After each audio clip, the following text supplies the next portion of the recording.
Hey everyone, this is James from the Hidden Orchard Project, and I'm just getting out of Shabbat. It's on the East Coast here, and I had an idea to do somewhat of just an impromptu live discussion, partly because I want to learn these tools in YouTube. There's a lot of good stuff here that I've not really checked in on in a long time, so I'm just turning that on. And I'd also like to address some questions that come up through the week. A lot of questions come up this time of year. You're meeting people, you're talking with different people you haven't seen in a while, and questions come up. Dietary laws, did Jesus nullify the dietary laws? Things of that nature. And in fact, that's what we're going to talk about tonight. I'll try to keep it to about a half an hour. If this format works, maybe we'll schedule them. We'll have like a recurring time. But I think this is a good topic. Try to run through a high level and leave your questions in the comments, and throughout the week, or as I get to this, I'll come back and we will continue the discussion. I'm going to be reading from the Delitzsch.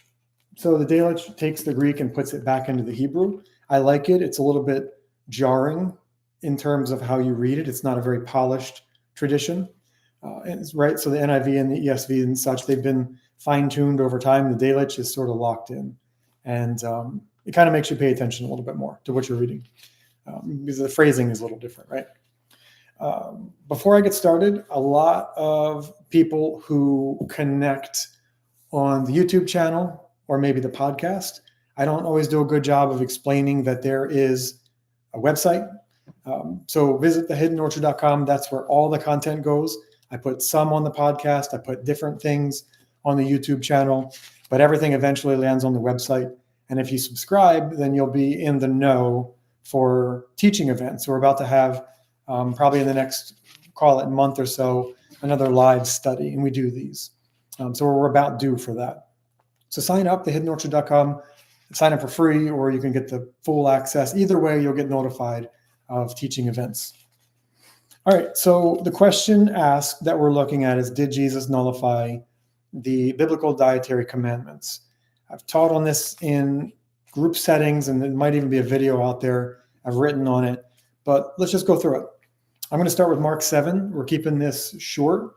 We're not going to do all the appearances of this story. We'll do kind of the shortest version and leave some time to talk about what exactly is going on in this passage. All right, so Mark 7. I'll go ahead and read it, and then we'll come back and discuss some key points.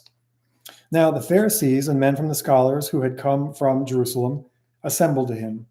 When they saw some of his disciples eating bread with hands that were impure, that is to say, without ritual washing, they rebuked them. For the Pharisees and the Yehudim, the Jews, do not eat until they have done ritual hand washing up to the wrist, and holding to what the elders handed down. And they do not eat what comes from the market without immersing.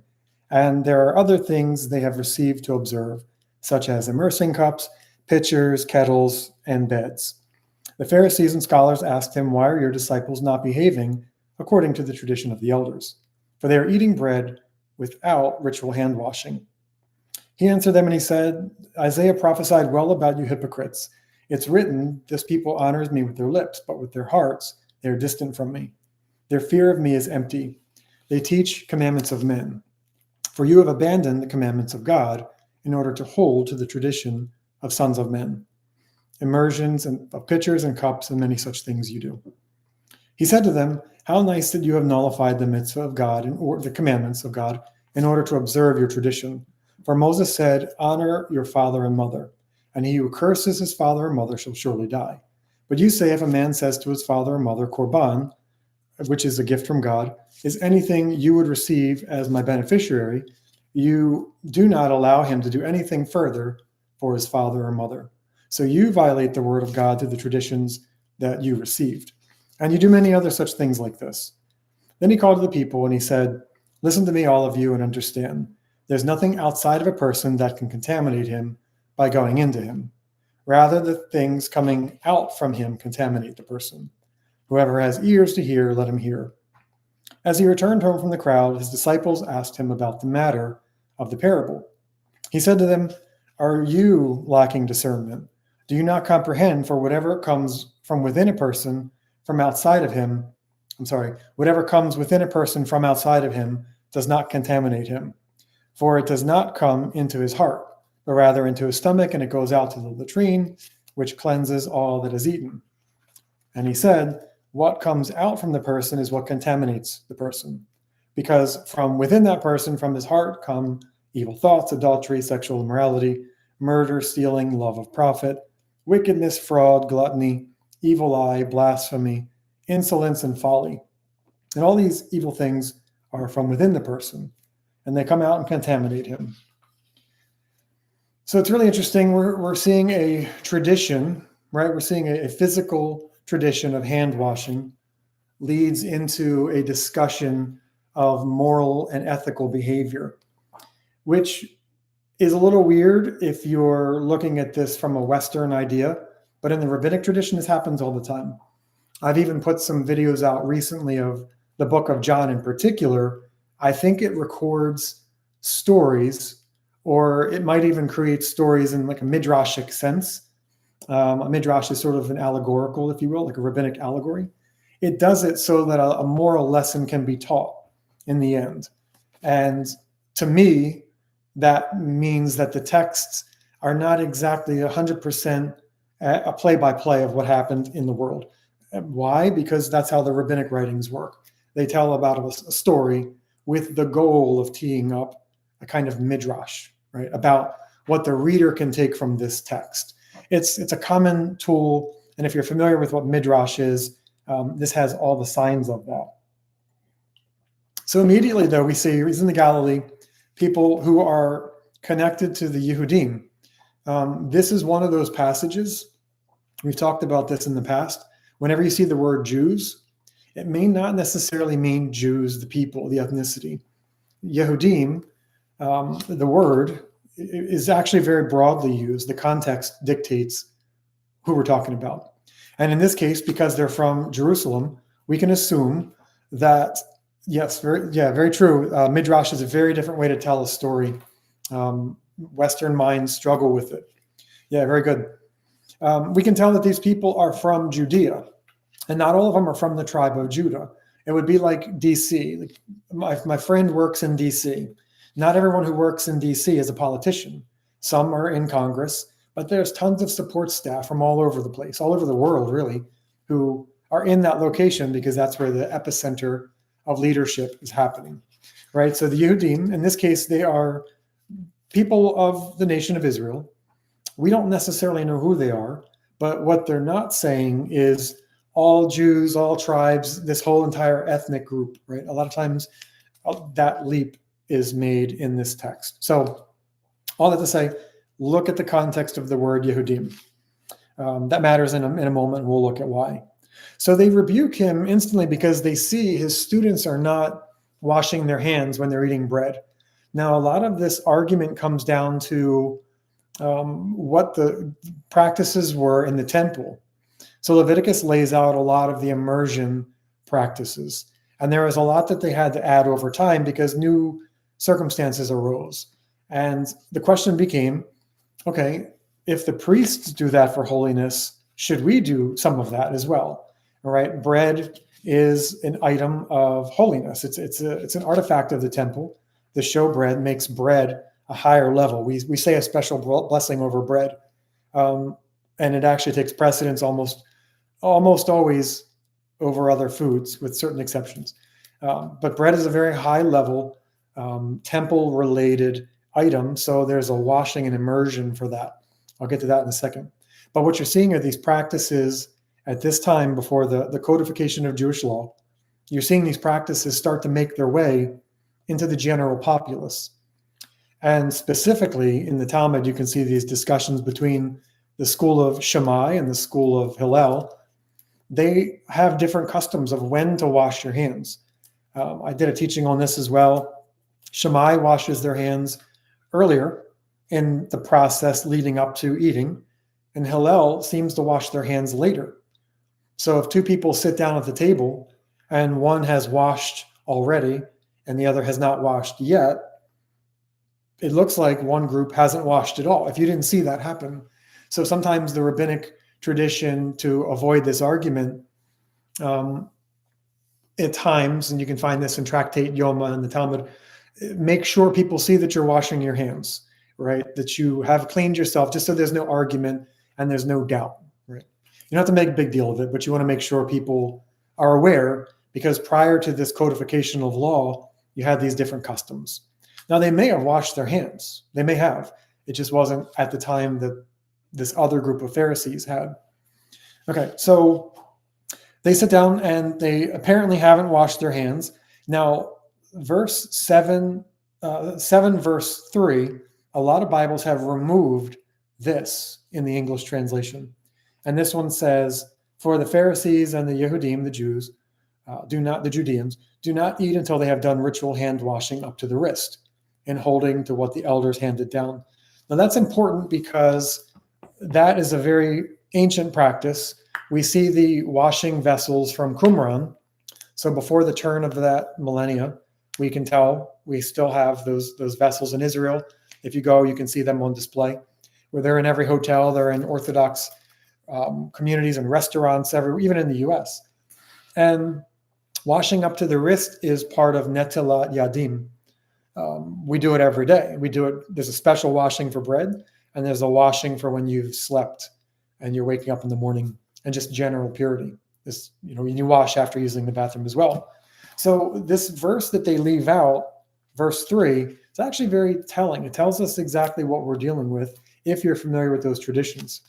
And I've shared this before, but a couple years ago, before October 7th happened, we were in Israel doing a tour. And yes, Shavuot Tov. Thank you. Yep, we started a new week here. We were in Israel, and we were with a church group, and we had a moment before we got on the bus, and I pulled the pastor over and said, hey, let me show you something. And I showed him the hand washing, and I kind of explained this in like the 30-second flyover, and you could see the lights go on because that's that missing context. So that verse that they left out really tells us what we're dealing with here. We're dealing with ritual purity before the codification of the Mishnah, which is the first century, that we're dealing with here, obviously. And this difference of opinion in when you wash your hands. So we're kind of already tracking down to, this is another Hillel and Shammai debate. And a lot of the debates in the New Testament actually track back to this Hillel and Shammai, the school of Hillel and the school of Shammai. A lot of the arguments can be tracked back to that unresolved period of time before the Mishnah. So if you know when someone is talking about a certain issue, and you can kind of gather what the crux of that issue is, you can probably find that same argument in the Talmud. And most of the time, you'll see that it's an already intra-Jewish discussion. Intra-Jewish is what I like to say, because it's not we're not making a new religion because one group likes to wash their hands and the other doesn't. Does it make sense? We're talking about customs that were not codified yet. Good ideas. In fact, we adopted most of them after the destruction of the temple. But it's a strange position because someone chooses to wash hands, and I'll talk about why they do that in a second, to then nullify an entire swath of biblical laws, right? Traditions and then God's commandments are different categories. Why are these compared? And there's a reason they're compared. Okay, so washing of vessels and everything. So this is a common custom. When you go to a Roman marketplace or anything outside of a Jewish community, you're buying vessels and you're buying food and you're interacting with people. And in that time, there were a lot of pagans. There were really only pagans and Jewish people. God-fearers were an extreme minority. And when you're buying vessels, you want to make sure that they're purified. And there's a practice called toveling. And this is what happens still today. Let's say you go and you buy a Yeti water bottle, and you live within an Orthodox community and you want to begin using that. You can take it to, usually there's like a little center in the neighborhood somewhere, or near the shul, or wherever it is. It varies. And you can dunk your vessel in a certain way, and you spiritually purified it, right? The water it's not about clean and bacteria. It's about spiritual purification. So that's what they're talking about. Good practice, actually. Little funny story. A friend of mine in the Baltimore Orthodox community a couple years ago had exactly that. He got a new water bottle, and he decided to go and tovel it. And what he did was he basically, it happened to be the time that cicadas were out, and maybe some young person left the lid off. So he went and he had to scoop out dozens of dead cicadas before he dumped it. Obviously, he's still going to go wash it after that, but he fulfilled the requirement. Yeah, or the beach, or that's right, and stand out. You can tovel in a beach, in a lake, that natural mayim chayim, that living water. And again, it's a spiritual purification. You're thinking of the spiritual residue on your hands, on your vessels. It's a practice that the temple had already established, right? The temple was already deep into this. There was no question for them. This is your everyday people looking at ways of becoming more holy, more sanctified, and avoiding that impurity of living among pagans. There is a teaching I did. You can look it up. It's I'll put a link in the show notes. It's Misconceptions of the New Testament, and it really deals with this Pharisaic argument around how to navigate this world of paganism, because everywhere they went, there was paganism. We're coming up on the time of Hanukkah. We know about the Maccabees and how pervasive paganism was. And even though we're downstream, they're still very much in a Greco-Roman culture. A lot of problems with that. And they wanted to make sure they were purified. They didn't want to put any distance between themselves and God. Okay, so moving ahead here, the Pharisees are asking about why don't your students wash hands like the elders taught? Okay, and Yeshua pivots here. He doesn't exactly answer the question. In fact, in none of the gospel versions does he even dive into that question. He pivots to more of a matter of the heart. And he talks about how he brings up a really interesting story. We see this idea about nullifying the mitzvah of God, in order to observe your tradition. And he then talks about mother and father, honoring your mother and father. Really strange segue, right? How do we get here? I was mentioning they didn't wash their hands. Why are we talking about the commandment of honoring your mother and father? It's a little pivot. Then he goes into this explanation of a man says to his father or mother, I've given all of my belongings to the temple. I've dedicated them to the temple. I can't give you anything else. I don't have it because I gave it to the temple. And apparently a leader was part of that that transfer, and now is responsible for that as well, right? Makes sense? So there are actually stories in the Talmud and the Midrash about this, about people who, in one case, a guy intentionally tries to avoid having to give his belongings, his everything he'd acquired, the inheritance to his wayward son. He actually goes and he gives everything. He tries to give everything to the temple, so he doesn't have to give it to his son who's going to squander it, right? So there's that experience, and then there's like this whole discussion about that. Maybe that's not the right way to act here. There's another one where a guy works and he does some labor, and the master of the house is supposed to pay him. Jewish ethic is you pay laborers the same day because they're working hard. They are out there working for a living, and they probably need the money. So you pay on the same day that they do the work. And in this case, the master of the house didn't have anything. And this discussion goes on. And again, it's related to this story I mentioned earlier. But so there are these examples, and even the rabbis talk about it, that there are times when someone gives, they don't take care of, the lesson is you're not taking care of what's most important around you first. Yes, give to God, that's great. But you have responsibilities in your family, in your neighborhood, right? There's this idea of serving in public. I've seen this in my time. Serving in public. You go out and you take on every serving project and volunteer project, but your house is an absolute mess. You're not serving your wife and you're not leading your kids, right? It's like this public display of piety, but it's not real because you're not extending that to the people who matter the most. It's a problem of the heart. And I think Christians and Jews together would agree that they've seen examples of that at times, right?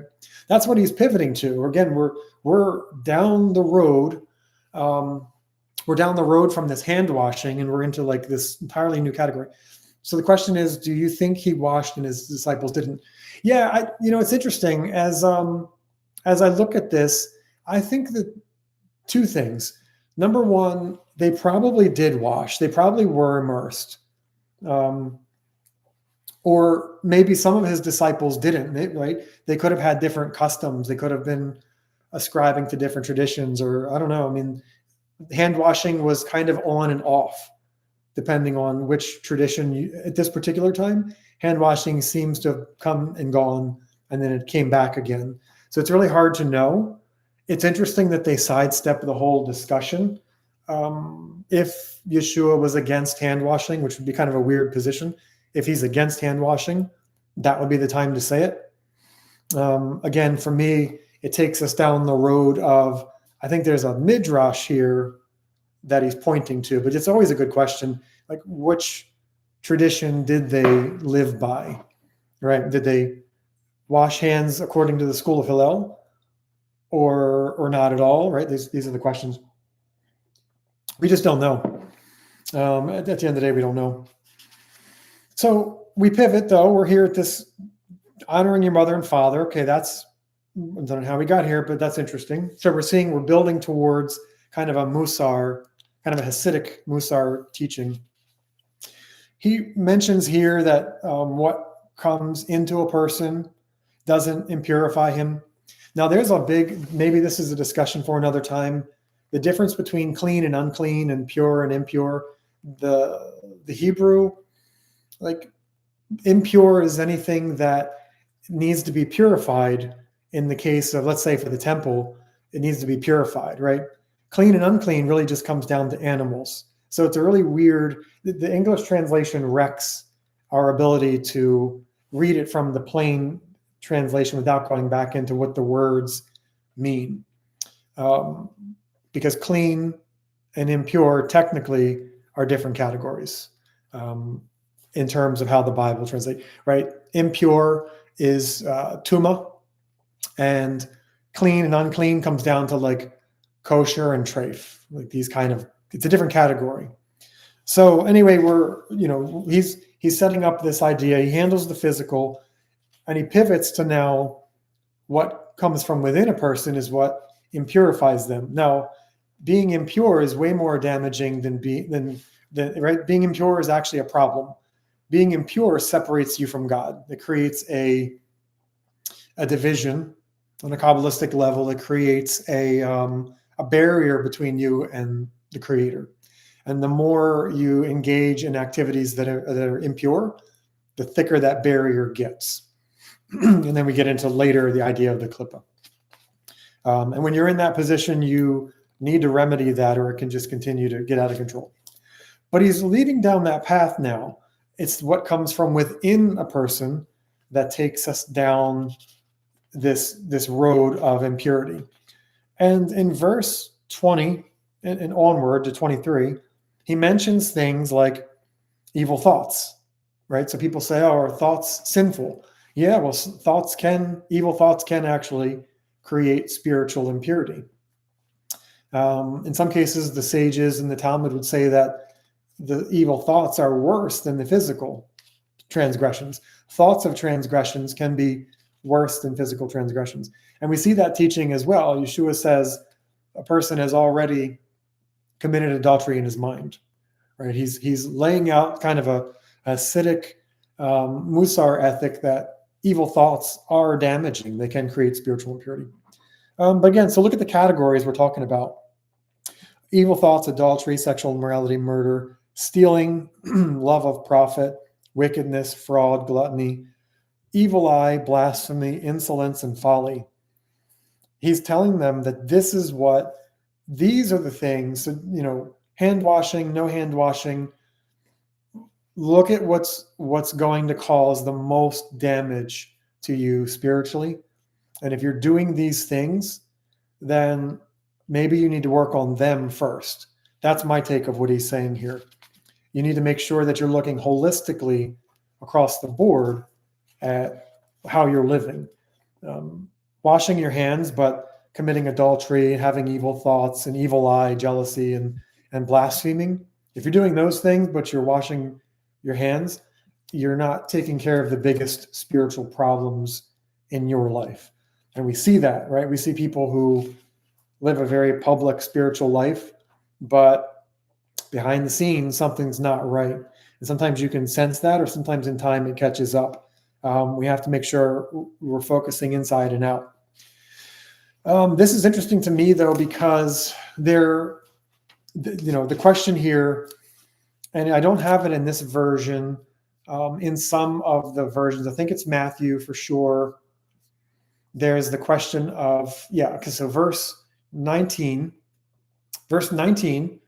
Yeshua says, for it does not enter his heart, but his stomach, and then goes out into the latrine.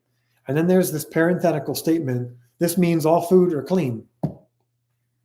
Well, he didn't say that. So if you're aware, a parenthetical statement is a statement that did not exist in all of the early transcripts, right? All of manuscripts, sorry. If it's not in all of them, it's in some of them and possibly the later, then it gets parenthetical addition. Or in the case of, as we saw in verse 3, they might put it in parentheses if they just don't know what to do with it, or they might just remove it altogether.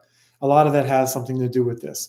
But this particular section has a lot of that. We see parentheses here and there, but this section of Mark 7 has a lot of parenthetical statements. One of the biggest ones is, this means all foods are clean. But that's a really strange position. Yeshua is, apparently saying that what goes into the sewer, doesn't contaminate a person, spiritual impurity, doesn't nullify all of kashrut. In fact, we see the kashrut carried out all throughout the rest of the New Testament, the apostolic writings. We even see dietary laws given to Gentiles in Acts 15. So we don't see that. And then when we see the Didache and other later writings that are tied back to the apostolic era and apostolic chain of transmission, we see that they never got rid of kashrut. They actually extended, 3 of the 4 additional laws in Acts 15 for Gentiles are food related. So there's that. The question, yes, and I didn't go. So the question, the statement here is Peter's vision in Acts 10 is also where the church gets the idea. Yeah, and in my opinion, those are kind of erroneously linked together because they're food related. Again, that's another Acts 10 with the sheet that comes down and the unclean animals. If you keep reading through the text, God is telling Peter not to call people impure, right? Again, here's that word study. Maybe this will be a future video or discussion. The idea of calling people impure, and it's very different than kashrut. We're talking about people who are able to connect with God, but we're not talking about food. The church usually takes Mark 7, makes it about kashrut, dietary, and then uses Acts 10 as a proof text for the food statement. I would say they're not connected in that way, but they're connected in a spiritual purity way, if that makes sense. So, but like when you stack enough of these misreads together, you can actually build a tradition, as we've seen, that dietary laws are no longer necessary. But that's, again, my rabbi years ago made this point, and I love it. He says Yeshua starts off in the very beginning criticizing how their traditions nullify important commands of God, honoring your mother and father.